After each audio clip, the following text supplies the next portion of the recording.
계속해서 정치로 순서입니다. 대선 패배 이후 국민의힘은 극심한 내홍에 휩싸이는 모습입니다. 김용태 비대위원장의 거취와 향후 지도 체제 문제, 조기 전당대회 개최 여부까지 혼돈이 계속되고 있습니다. 이재명 대통령의 국정 수행 전망을 긍정적으로 평가한 비율이 58.2%라는 여론조사 결과가 나왔습니다. 황상은 기자가 배종찬 인사이트 K 소장과 함께 관련 소식 분석해드립니다.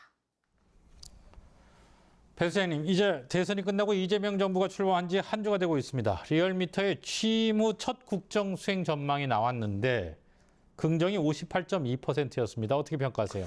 저는 뭐 결코 낮지 않은 지지율이다. 왜 그러냐면 워낙 진영간 대결 구도였고 실제 이재명 대통령이 얻었던 득표도 50%를 넘지는 않았거든요. 네. 그런데 지금 그 10명 중에 6명 정도의 긍정이 나왔다면 저는 오히려 대선 결과와 비교해서는 대통령에 대한 기대감이 반영된 지지율로 풀이됩니다. 김민석 국무총리 후보자 그리고 강훈식 대통령 비서실장에 이어서 대통령실의 수석급 인사 진영도 속속 갖춰가고 있습니다. 첫 인사 어떻게 평가하세요? 그렇죠. 일을 같이 할 수 있는 전현직 의원 위주로 지금 구성이 되고 있거든요. 특히 이제 현직 의원들이 대거 발탁이 되고 있습니다. 그런 이유는 인수위원회가 없는 이재명 정부의 성격상 빨리 인선이 돼야 됩니다. 네. 특히 참모진의 경우에는요. 그래야 신속하게 국정 철학을 대통령하고 공유하면서 할 수 있는 그런 인선으로 지금 인선으로 진행되고 있는 것으로 보입니다. 대선에서 패배한 국민의힘 얘기를 좀 해보죠. 내용이 네. 깊어지는 모습입니다. 먼저 김용태 비대위원장이 9월 전당대회 개최를 제안하고 당 개혁안도 제시했는데 이에 대한 반발도 큰 것 같은데요. 그렇습니다. 사실상 이 김용태 비대위원장의 주장은 초선 의원으로서 당내의 개혁 세력으로서 입장을 밝힌 것으로 봐야 될 것 같고요. 실제로는 김문수 전 후보 또 한동훈 전 대표가 만나야죠.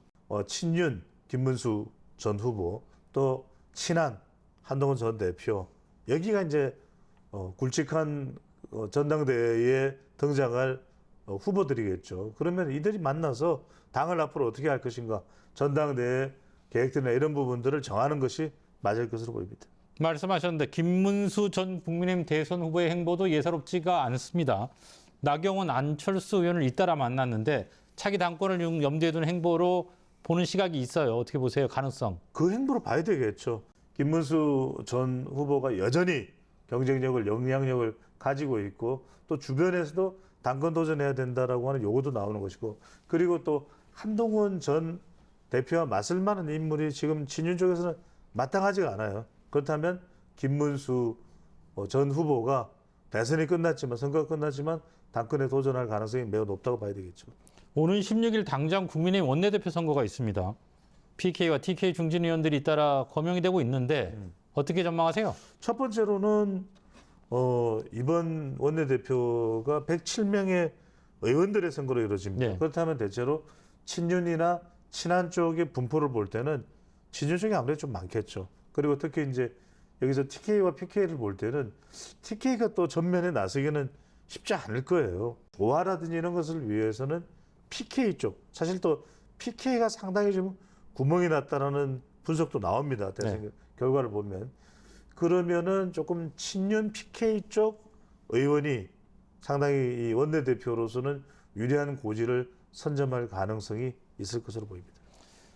네, 오늘 여기까지 듣겠습니다. 고맙습니다. 감사합니다.